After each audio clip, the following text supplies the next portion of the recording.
విశ్వాసం లేకపోవడాన్ని బట్టి మనము అనేకమైన కార్యాలని మనం చూడలేకపోతున్నాం.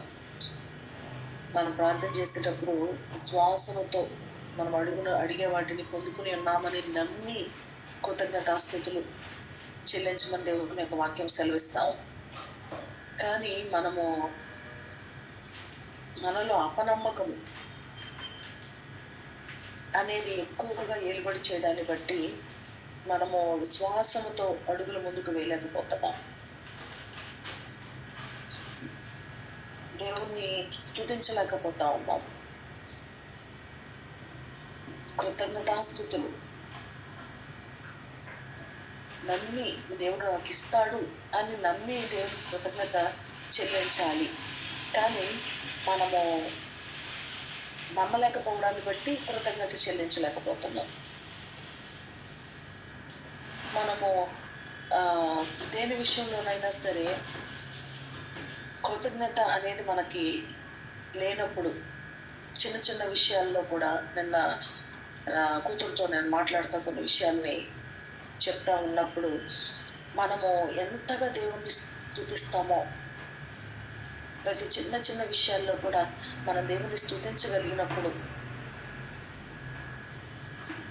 అపవాది మనల్ని నిరుత్సాహములో నిరాశలో నెట్టివేయలేడు. యోగును మనం చూసినట్లయితే తన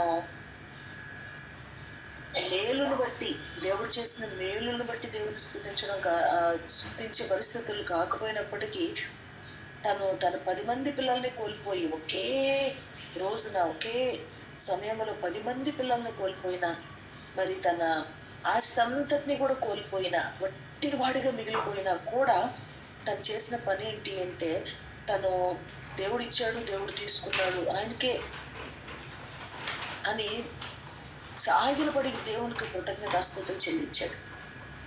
దేవుని స్తుతించగలిగాడు. అసలు అన్ని పోయి అపవాది చేస్తున్న పని ఏంటి అంటే అతన్ని చూసి అన్నిటిని తీసివేస్తే కృంగిపోతాడు. మనం కృంగిపోవడం అపవాదికి కావాలి. మనము కృంగిపోయి దిక్కులేని వారం అయిపోవడం అపవాదికి కావాలి. మనం సంతోషించే పరిస్థితుల్లో లేకుండా దిగులుతో మనం ఉండాలి అని అపవాది ఆశపడుతూ ఉన్నాడు. కానీ ఎప్పుడైతే యోబు అన్ని పోగొట్టుకొని కూడా దేవుని స్తుతిస్తున్నాడో వాడు అపవాది రెస్ట్లెస్ అయిపోయాడు. తన వల్ల కాలేదు. ఇదేంటి నేను అనుకున్నది ఏంటి, ఇది ఎలా జరుగుద్దని కదా నేను ఎలా చేసింది, ఇదేంటి అని చెప్పి తను ఎంత ఫెయిల్ అయిపోయినట్లుగా ఫీల్ అయ్యాడు అపవాది. మళ్ళీ వెంటనే దేవుని దగ్గరికి వెళ్ళాడు. ఎంత కాన్ఫిడెంట్గా నేను ఇలా చేస్తే యోబు బాధపడతాడు, యోబు కృంగిపోతాడు, యోబు ఇంకా దేవుణ్ణి దూషిస్తాడు అని 100% నమ్మాడు.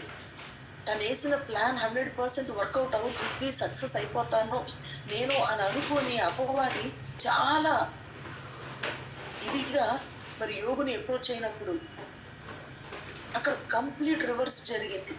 ఎప్పుడైతే దేవుని స్తుతిస్తా ఉన్నాడో తను నిలవలేకపోయాడు అపవాది. మనము కూడా అనేకమైన పరిస్థితుల్లో కృంగుదల, నిరుత్సాహము వీటితోటి దేవుని స్తుతించలేకపోతున్నాం. అందుకనే అపవాదికి మనం చోటిస్తున్న వారిగా ఉన్నాం. అపవాది మనల్ని ఏలే పరిస్థితుల్లో మనం ఉంటున్నాం. అపవాది మనల్ని బాధ పెట్టి కృంగజేసి మనల్ని దిక్కులేని వారిగా నిరాశలో నిస్పృహలో మనల్ని బాధతో కృంగజేస్తూ వాడు ఆనందిస్తూ ఉన్నాడు. వాడు జయాన్ని పొందుకున్నవాడుగా ఫీల్ అవుతున్నాడు. కానీ దేవుని ఎరిగిన బిడ్డలుగా మనము ఏ పరిస్థితుల్లోనైనా సరే దేవుని ఎరిగిన వారిగా మనకి ఏదైనా కష్టం వస్తే నాకే ఎందుకు వచ్చింది కష్టము, నాకెందుకు ఇలాంటి పరిస్థితి వచ్చింది అని మనము సామెతల్లో ఒక మాట ఉంటుంది, శ్రమదినమున కృంగిన వాడు చేతగాని వాడు అవుతాడు. శ్రమ వచ్చినప్పుడు కృంగిపోకూడదు.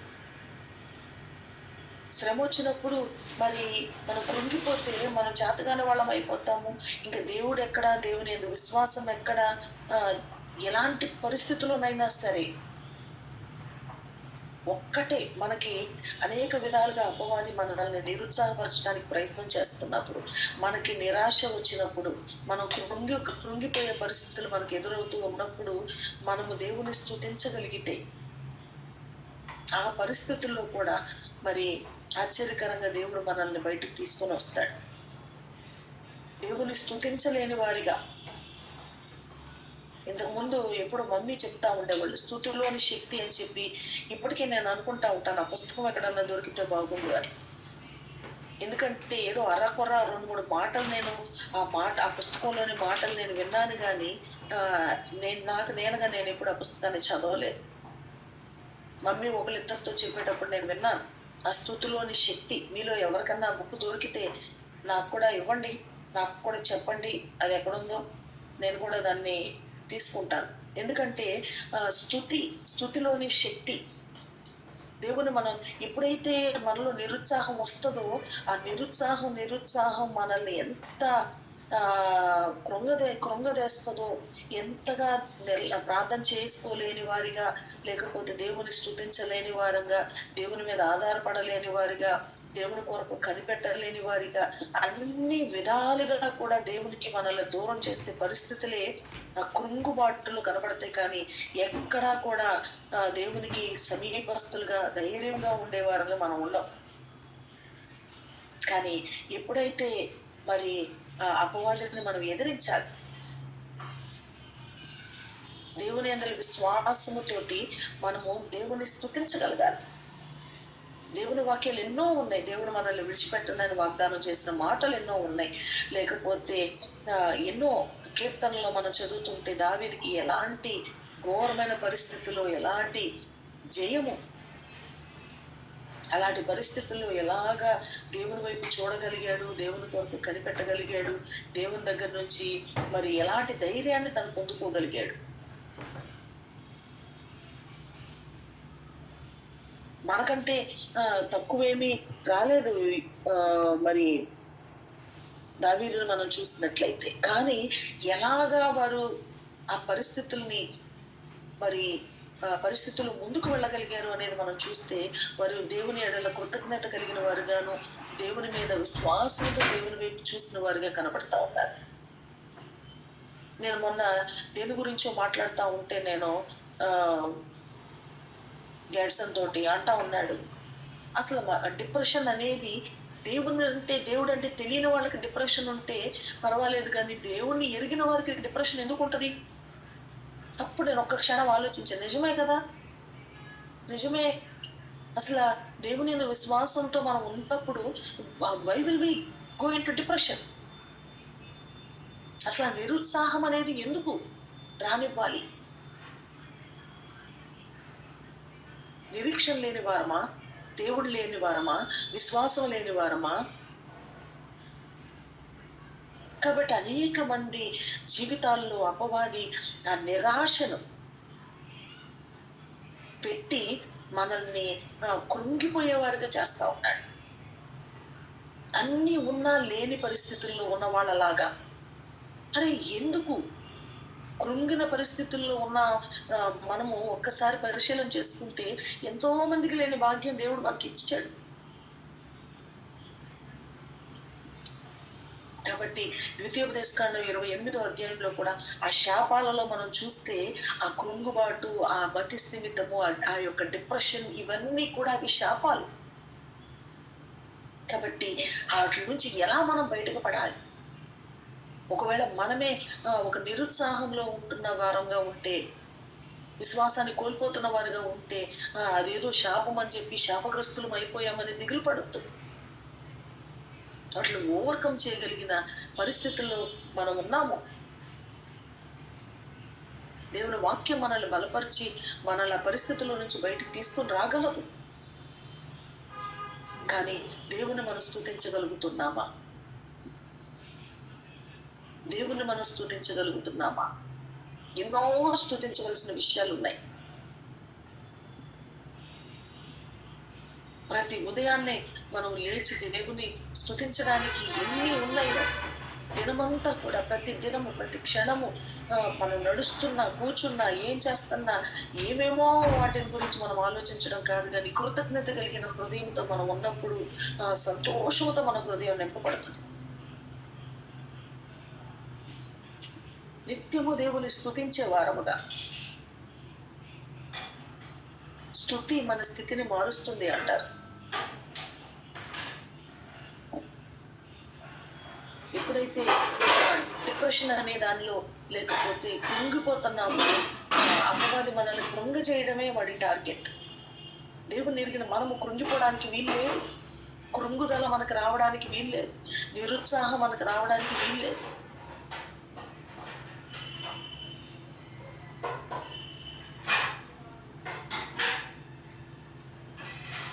మార్కు సువార్త 11వ అధ్యాయంలో మనం చూస్తే అక్కడ 22వ వచనం, అందుకు యేసు వారితో ఇట్లా నేను, మీరు దేవుని యందు విశ్వాసం ఉంచుడి, ఎవడైనా నీ కొండను చూచి నువ్వు ఎత్తబడి సముద్రంలో పడవేయబడుమని చెప్పి తన మనసులో సందేహింపక తను చెప్పినది జరుగునని నమ్మిన ఎడల వాడు చెప్పినది జరుగునని మీతో నిశ్చయముగా చెప్తున్నాను.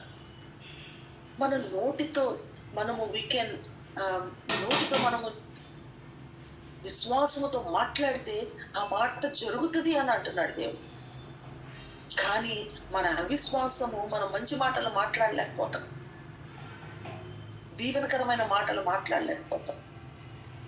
ఆ భయము అవిశ్వాసములలో మనము ఇతరులకు కృంగజేస్తూ, మనము కృంగిపోతూ ఇతరులకు కృంగజేస్తూ మన చుట్టూరు ఉన్న వాతావరణాన్ని మనం బలహీనపరుచుకుంటున్నాం.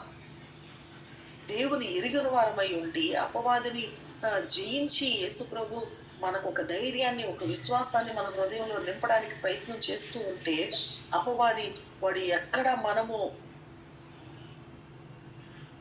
విశ్వాసంలో ఎదిగిపోతాము అని వాడు ఇంకా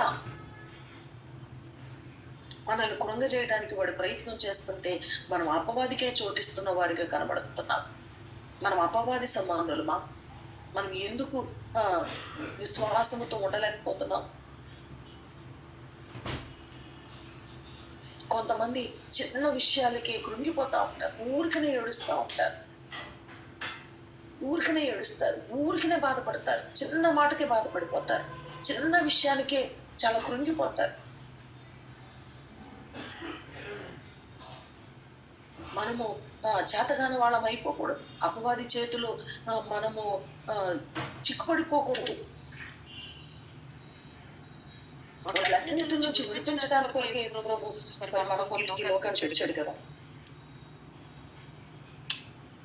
నమ్మితే మనం విడుదల పొందుకుంటాం.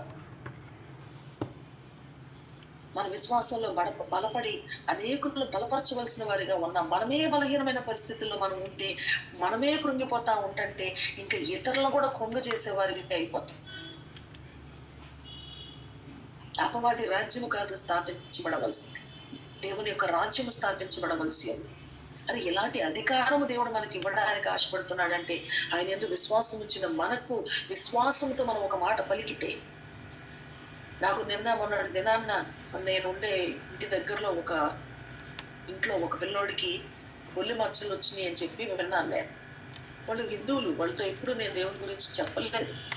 నా మనసులో అనిపించింది వెళ్ళి వాళ్ళతో మామూలుగా మాట్లాడి, మీరు ప్రార్థన చేసుకోండి, ఇది కనుక మీకు ఇలా ప్రార్థన చేసుకోండి, ఇలా చెయ్యండి అని చెప్పి ఏదన్నా నేను నా విశ్వాసంతో నేను ఒక మాట చెప్పి నేను అలా వస్తే దేవుని కార్యం దేవుడు చేస్తాడు కదా అని అనిపించింది నాకు. కొన్నిసార్లు మనం ఏంటంటే ధైర్యంగా విశ్వాసంతో మనం ఒక మాట మాట్లాడితే దేవుడు కార్యాన్ని చేస్తాడు. ఎందుకు దేవుడు మనల్ని సువార్త ప్రకటించమంటున్నాడు, మన ద్వారా సువార్త ప్రకటించబడాలని ఆశపడుతున్నాడు. మీకు సదాకాలం తోడుగా ఉంటాను నేను, మీరు వెళ్ళండి, సర్వలోకానికి వెళ్ళండి, సువార్తను ప్రకటించండి, శిష్యులుగా చెయ్యండి అంటున్నాడు. ఎందుకు ఆ బాధ్యతని దేవుడు మనకిచ్చాడు? ఎందుకు మన ద్వారా దేవుని కార్యం జరగాలని చూస్తున్నాడు? ఎందుకు మనల్ని వాడుకోవడానికి ఆయన ఆశపడుతున్నాడు? మీరు వెళ్ళండి, విశ్వాసంతో సందేహింపకుండా మీరు దేవుని యందు విశ్వాసం ఉంచండి, మీరు వెళ్ళండి, మీరు నోటితో ఈ మాట నమ్మి చెప్పండి, అది ఖచ్చితంగా నిశ్చయంగా దేవుడు చేస్తాడని ఎందుకు ఆయనే చెప్తున్నాడు. దేవుడు మనల్ని వాడుకోవడానికి ప్రయత్నం చేస్తున్నాడు. కానీ మనము సందేహిస్తా ఉన్నాం. విశ్వాసంతో మాట్లాడలేకపోతున్నాం. విశ్వాసముతో మేలైన వాటిని మనము అనలేకపోతున్నాం. విశ్వాసముతో మనుషుని దీవించలేకపోతున్నాం.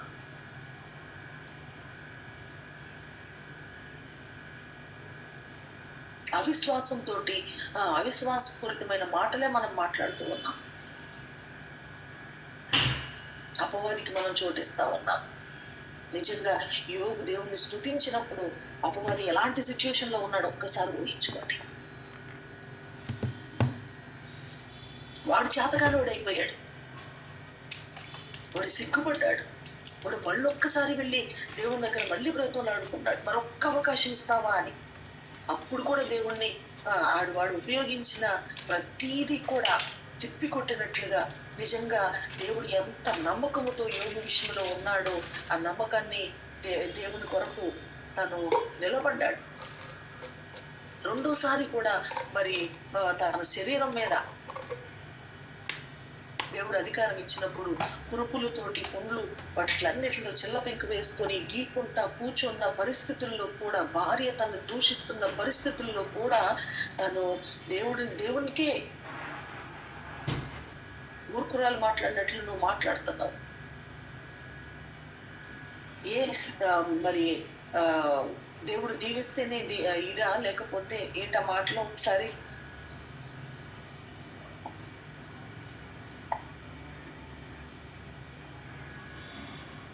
ఎవరైనా మాటలు చెప్పండి. జస్ట్ దేవుని వలన మేలునే అనుభవింపతగదుమా, కీడుని అనుభవింపతగదా? అలా జస్ట్ ఆ మాట అన్నాడు అంటే ఎలాంటి విశ్వాసంతో ఆ మాట మాట్లాడగలిగాడు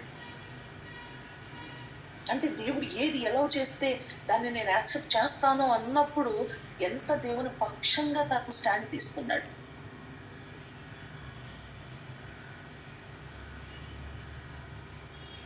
ఒక్కటి మనం నమ్మాలి, దేవుని చిత్తం లేకుండా ఏది మనకు రాదు. ఎవరు మనల్ని నాశనం చేయాలి అని అనుకుంటే చేయలేరు. దేవుడు ఎలా చేయకుండా ఎవరు మనల్ని నాశనం చేయలేరు. మనం అధైర్యపడాల్సిన అవసరం లేదు. కొంతమంది ఊరికనే భయపడిపోతారు. నన్ను ఎలా చేసేస్తున్నారు, నన్ను ఎలా చేసేస్తున్నారు, నన్ను తక్కువ చేసి మాట్లాడుతున్నారు. ఎవరో తక్కువ చేసి మాట్లాడితే మనం తక్కువైపోము, ఎవరో మనల్ని అగౌరవంగా మాట్లాడితే మన గౌరవం ఏమీ పోదు.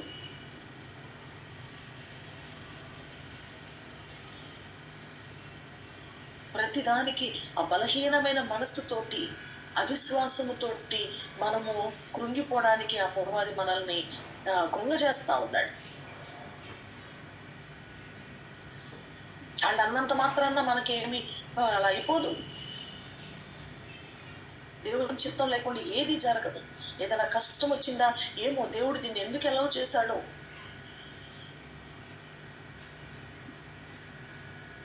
నేను ఎక్కడా కూడా అపవాదికి చోటు ఇవ్వకూడదు, బలవంతుడిగా నేను నిలబడాలి, బలవంతురాలుగా నేను నిలబడాలి అని మనం ఎలా నిలబడాలి అనేది ఆలోచించుకోవాలి. కానీ అపవాదికి చోటిచ్చే వారిగా మనం ఉంటున్నామా? ఎంత అధికారాన్ని దేవుడు మనకిచ్చాడు, ఎలాంటి ధైర్యాన్ని, ఎలాంటి విశ్వాసంతో మనము ఏది అంటే, మరొకసారి ఆ మాటలు చూద్దాం. మార్కు సువార్త 11వ అధ్యాయం. అందుకు యేసు వారితో ఇట్లా, నేను మీరు దేవుని యందు విశ్వాసం ఉంచుడి. ఎవడైనాను ఈ కొండను చూచి నువ్వు ఎత్తబడి సముద్రంలో పడవేయబడుమని చెప్పి తన మనస్సులో సందేహింపక తాను చెప్పినది జరుగునని నమ్మిన ఎడల, వాడు చెప్పినది జరుగునని మీతో నిశ్చయముగా చెప్పుచున్నాను. ఇంకా అనేకమైన మాటలు మనం చూసినట్లయితే మనము విశ్వాసముతో, ఎందుకంటే తనదైన పోలికలో మనల్ని చేశాడు, తనదైన ఆత్మను మనలో పెట్టాడు, అట్టి అధికారాన్ని దేవుడు మనకిచ్చాడు. అట్టి విశ్వాసపూర్ణులుగా మనం ఉండాలని ఆయన ఆశపడతా ఉన్నాడు. మన ద్వారా తన నామాన్ని మహింపరుచుకోవడానికి ఆశపడతా ఉన్నాడు. దేవుని నామాన్ని మహింపరుస్తున్నామ్మా. నువ్వు దేవుని మహిమపరచాలి అంటే నువ్వు కృంగిపోతే, నువ్వు అపవాదికి చోటిస్తే నువ్వు దేవుని నామాన్ని మహిమపరచలేవు. దేవుని కొరకు బలముగా నువ్వు నిలబడలేవు. కాబట్టి క్రీస్తుని ఎరిగిన వారుగా, క్రీస్తు నామం ధరించిన వారుగా మనం ప్రార్థన చేసేటప్పుడు కూడా మనము అడిగిన వాటిని దేవుడు మనకి ఇస్తాడని నమ్మాలి. నేను ప్రార్థన చేశాను, ఖచ్చితంగా ఈ కార్యం జరుగుతుంది. కొంతమంది ప్రతి రోజు రక్త సంబంధుల కొరకు, వారి రక్షణ కొరకు ప్రార్థన చేస్తున్నారు. మనం ప్రార్థన చేస్తున్నాము అంటే అది దేవుడు నెరవేరుస్తాడు.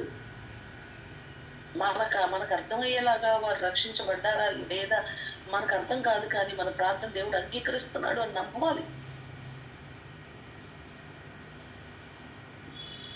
పట్టుదలతో ప్రార్థన చేయాలి, విశ్వాసంతో ప్రార్థన చేయాలి, మనము నమ్మాలి, దేవుని కృతజ్ఞతాస్తుతులు చెల్లించాలి. మనం విశ్వాసపూర్ణులుగా మనం ఉంటే మన నిమిత్తము దేవుడు అనేకమైన గొప్ప కార్యాలు చేస్తాడు. కాబట్టి ఎక్కడ అపవాదికి చోటిచ్చే వాళ్ళము కాక, బలహీనమైన మనసుతో మనం ఉండే వాళ్ళము కాక, ప్రతి చిన్నదానికి కృంగిపోయేవారిగా, అసంతృప్తిగా, లేకపోతే నిరుత్సాహంతో, నిరాశతోటి, ఏమి చేతగాని పరిస్థితుల్లాగా కృంగిపోయిన వారిలాగా దయచేసి మనం ఉండకూడదు. అది దేవుని బిడ్డలకు తగదు. అపవాదికి జయమిచ్చిన వారం అయిపోతాం. మనం అపవాదికి చోటిచ్చిన వారం అయిపోతాం. అపవాది కాదు మన జీవితాన్ని ఏలవలసింది. కాబట్టి మనము బలపరచబడి నిజంగా ఎలాగ పాజిటివిటీ మనలో డెవలప్ అవుతుందో, దేవుని స్తుతిస్తూ ఉంటుంటే, ప్రతి చిన్న విషయాన్ని బట్టి దేవుని స్తుతిస్తూ ఉంటుంటే ఎక్కడ అపవాది అనేవాడు మన దగ్గరికి రాలేడు, మనల్ని ఇన్ఫ్లుయెన్స్ చేయలేడు. మనం చేయవలసింది ఏంటంటే ప్రతి సమయంలో కూడా, ప్రతి క్షణము కూడా ఎన్నో విషయాలు ఉన్నాయి దేవుని స్తుతించడానికి. మనం కృంగిపోతున్నామా, మనకి కాళ్ళు లేవా, నడవలేకపోతున్నామా, చెయ్యి లేదా, తినడానికి చెయ్యి నోటి దగ్గరికి రావట్లేదా, లేకపోతే మనము నడవలేకపోతున్నామా, చూడలేకపోతున్నామా, వినలేకపోతున్నామా, ఏమి దేన్ని బట్టి కృంగిపోతున్నాం? ఎన్నో విషయాలు, స్తుతించవలసిన విషయాలు ఎన్నో ఉంటే స్తుతించకుండా నువ్వు కృంగిపోయే పరిస్థితి ఎందుకు? కృంగే పరిస్థితులు ఎన్నున్నాయి, స్తుతించే పరిస్థితులు ఎన్నున్నాయి. స్తుతించవలసిన పరిస్థితుల్లో మనము దేవుని స్తుతించామా? కృంగ చేసే పరిస్థితులు బట్టి కృంగిపోవడానికి. కాబట్టి మనందరము కూడా దేవుని స్తుతిద్దాం, దేవుని స్తుతిద్దాం. అపవాది వాడు నిలవలేడు. మన దేవుని స్తుతిస్తా ఉంటే, నిత్యము మన నోట దేవుని స్తుతి ఉంటే వాడు నిలవలేడు, వాడు వినలేడు, వాడు పారిపోతాడు. అలాగ నెమ్మదిగా మనము ఆత్మపూర్ణులంగా, లేకపోతే సంతోషముతోటి, కృతజ్ఞతతో దేవుని స్తుతిస్తూ, మనం దేవుని బిడ్డలుగా, దేవునికి ఇష్టలుగా, మనలో విశ్వాసం వస్తుంది, ఆ కాన్ఫిడెన్స్ మనకు వచ్చేస్తుంది. దేవుని స్తుతిస్తా ఉంటే ఆ నిరుత్సాహం నుంచి మనం బయటపడిపోతాం. అప్పుడు వచ్చేది ఏంటి అంటే మనకు ఒక గొప్ప కాన్ఫిడెన్స్ వస్తుంది, మనకు ఒక ధైర్యం వస్తుంది, మన విశ్వాసములో ఎదుగుతాము. దేవుని కొరకు మనం బలమైన కార్యాలు చేయడానికి పూనుకోగలుగుతాం. దేవుడు ఆశించిన మేరకు దేవుని నామాన్ని మహిమపరచగలుగుతాం. దేవుని మహిమపరచాలి, దేవుని కొరకు బ్రతకాలి. ఈ దేవుడు మనకిచ్చిన ఈ జీవితంలో ఎలాగ అపవాదిని జయించాలో మనం తెలుసుకోగలిగినట్లయితే ఎంత అద్భుతంగా మన జీవితం మారబోతుందో, ఎలాంటి ట్రాన్స్ఫర్మేషన్, ఎలాంటి డెలివరెన్స్ మనకు వస్తుందో, ఇట్ ఈస్ అన్ఇమాజినబుల్. మనం ఊహించలేనంతగా మార్పు మన జీవితంలోనే మనకు అర్థమైపోతుంది. నిత్యము దేవుని స్తుతించవలసిన మనము స్తుతించలేని వారిగా అపవాది చేస్తా ఉన్నాడు. ఎందుకంటే మనం అపవాదికి చోటిచ్చాం. బిడ్డల్ని దీవిద్దాం, భార్యని దీవించండి, భర్తను దీవించి మంచి మాటలు మాట్లాడండి. ఎక్కడ కృంగిపోయే మాటలు, కృంగిపోయే పరిస్థితులు రానిపోద్దు. మనం ఒక్కళ్ళం మారితే మన చుట్టూరు ఉన్న వాతావరణం, పరిస్థితులు, మనం ఎవరితో మాట్లాడతామో we can make a difference.